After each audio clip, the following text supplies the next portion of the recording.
প্রিয় ছাত্রছাত্রীবৃন্দ, আমি অজিত মন্ডল, কর্মরত আছি বাসাইল মাধ্যমিক বিদ্যালয়, আগলঝাড়া, বরিশাল। তোমরা কেমন আছো? নিশ্চয়ই ভালো আছো, আমিও ভালো আছি।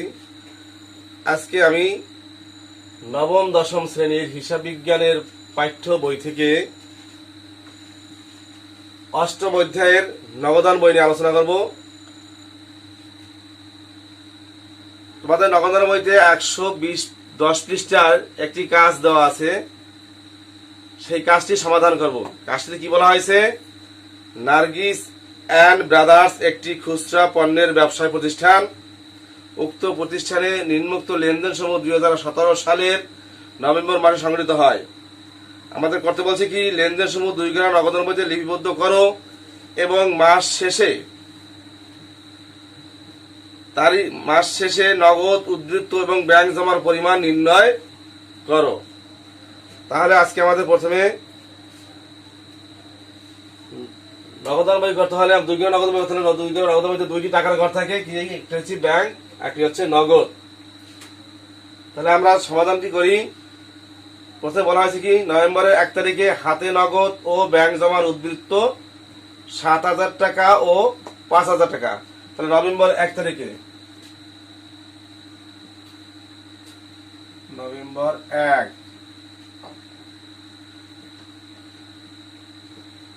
ব্যালেন্স বিডি, আমরা 1 তারিখের যে লেনদেনটি হয়েছে সেটা আমরা ব্যালেন্স বিডি নামে পোস্টিং দেবো। কত আছে? নগদে আছে 7,000 টাকা এবং ব্যাংকে আছে 5,000 টাকা।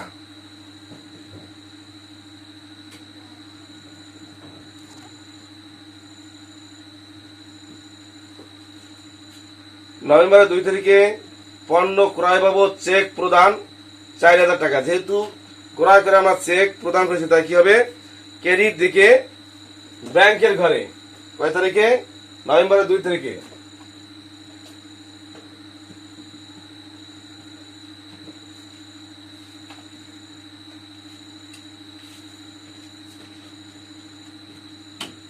ক্রয় হিসাব কিসের মাধ্যমে? চেকের মাধ্যমে 4,000 টাকা। তাহলে ব্যাংকের ঘরে 4,000 টাকা।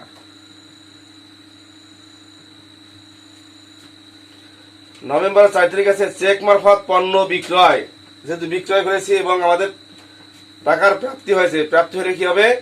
ডেবিট দিকে। তাহলে কি হবে? ডেবিট দিকে ব্যাংকের ঘরে কি লিখতে হবে? নভেম্বর 4 বিক্রয় হিসাব।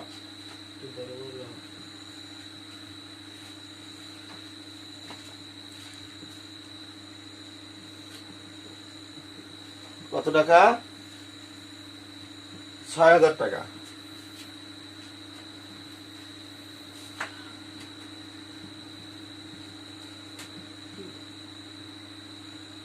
নভেম্বরের 7 তারিখ আছে কি, ব্যাংক হতে উত্তোলন। ব্যাংক হতে উত্তোলন এন্টিটি কি হয়েছে? আমাদের নগদ এবং ব্যাংক উভয় দিকেই প্রভাব পড়েছে, তাই এটি কন্টেন্টই হবে। কি হবে? ব্যাংক উত্তোলন কি হবে? ব্যাংক হিসাব ডেবিট, নগদান হিসাব ক্রেডিট। ব্যাংক হতে উত্তোলন, তাহলে কি হবে? নগদান হিসাব ডেবিট, ব্যাংক হিসাব ক্রেডিট। তাহলে ডেবিট দিকে ব্যাংক লিখতে হবে। তারিখ কত? তারিখ আছে নভেম্বর 7। ব্যাংক হিসাব, এটি কন্টেন্ট, তাই আমরা সি লিখে কন্টেন্টটি নির্দেশ করব। যেহেতু আমরা ব্যাংক লিখছি, টাকা লিখতে হবে নগদের ঘরে। কত টাকা? 3,000 টাকা।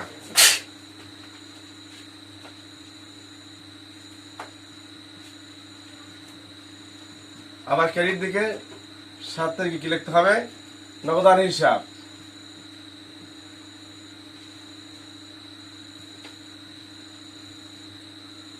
আবার যেহেতু আমরা নগদ লিখছি, টাকা লিখতে হবে ব্যাংকের ঘরে 3,000 টাকা।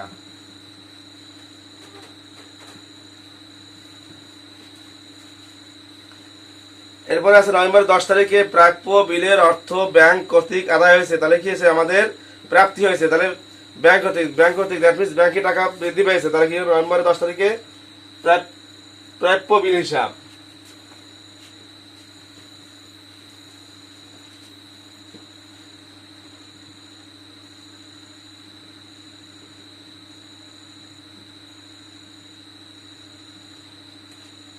প্রাপ্য বিলের অর্থ ব্যাংক কর্তৃক আদায় 2000 টাকা, তাহলে ব্যাংকের ঘরে।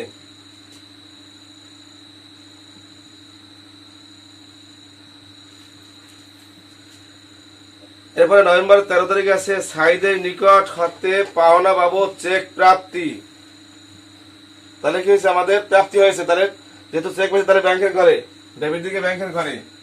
তারিখ কত? 13 থেকে সাইদ হিসাব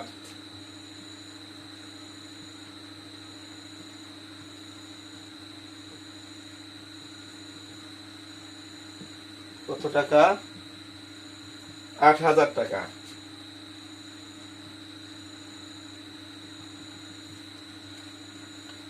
এরপর আছে কি নভেম্বরের 20 তারিখে আসবাবপত্র ক্রয় বাবদ নগদ 3000 টাকা এবং 2000 টাকার চেক প্রদান, তাহলে কি হয়েছে আমাদের আসবাবপত্র ক্রয় করে, তাহলে কি হয়েছে আমাদের ব্যয় হয়েছে, তাহলে কি ক্রেডিট দিকে কি লিখতে হবে? আসবাবপত্র হিসাব নভেম্বরের 20 তারিখে।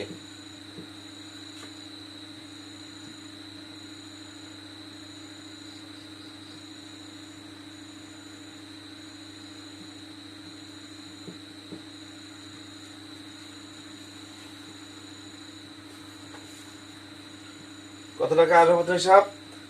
নগদ হয়েছে 3000 টাকা এবং ব্যাংকের ঘরে 2000 টাকা।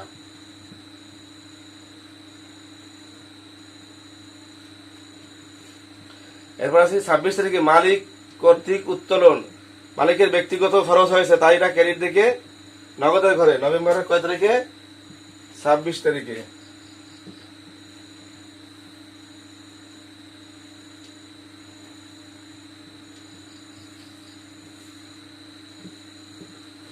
উত্তোলন হিসাব 1500 টাকা।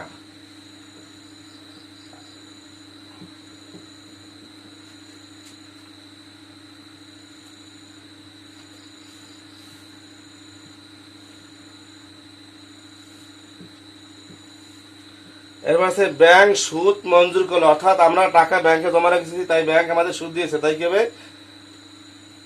ডেবিট দিকে ব্যাংকের করে নভেম্বরের 30 তারিখে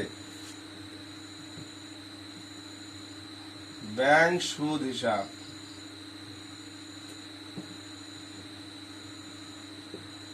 সুদ হিসাব কত টাকা? 500 টাকা।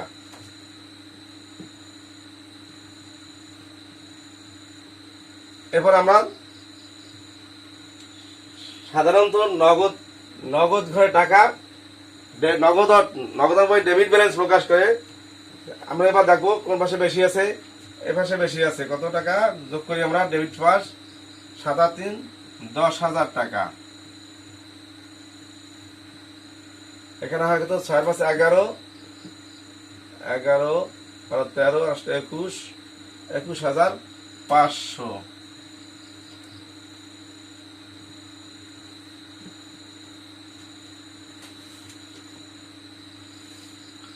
এরপর আমরা ডেবিট পাস থেকে বিয়োগ করে দেবো, কত আছে? 10,000, এখানে আছে 21,500। বিয়োগ করে থাকে কত? 5,500 থাকে।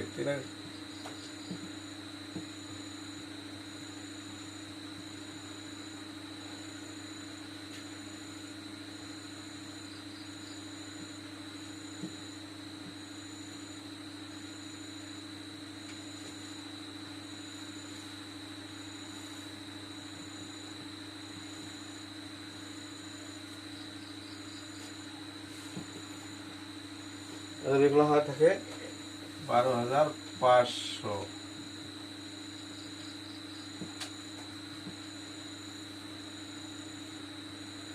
এগুলো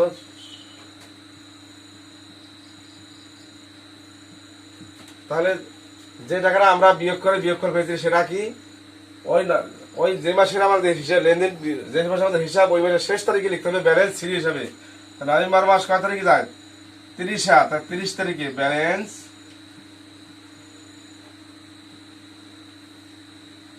সিডি। মাসের শেষ তারিখে যে যে ব্যালেন্সটা আমরা উদ্ধৃত পাইলাম সেটা ব্যালেন্স সিডি নামে লিখবো এবং ওই ব্যালেন্স সিডি টাকাটাই আমরা পরবর্তী মাসের 1 তারিখে ব্যালেন্স বিডি হিসেবে ট্রান্সফার করবো, অর্থাৎ ডিসেম্বর 1।